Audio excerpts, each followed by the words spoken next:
Hello guys, welcome back. This is Mariahe and I just want to share something.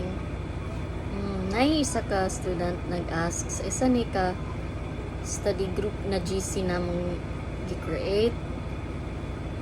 Group study siya na GC and he asked if ginaunsa na mo create sa mong schedule every time magtuon mi sa mong major exams or kana bitaw mga exam like sa scholarship, sa college entrance test, or sa board exam.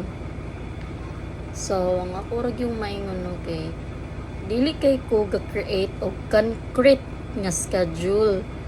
Ngani kailangan within the day na ay tulo ka subjects, sa sunod na pud another subjects na pud, inana bitaw. Ang ako lang gyud is nagaset ko og deadline sa ako ang subjects. Say for example,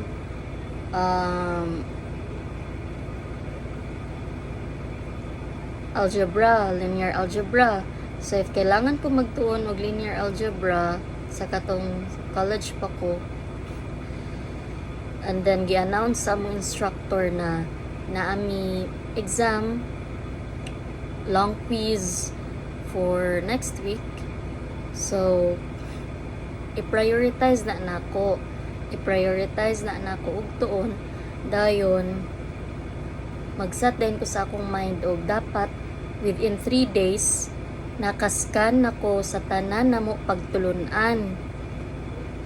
What I mean is that nakascan nako or nakabasa nako sa tanang mga dapat tun-anan. Kanang basa kay initial na nako nga pag-study, and then sa second na pag-study dara na din ko mag-solve og problems, different na mga problems.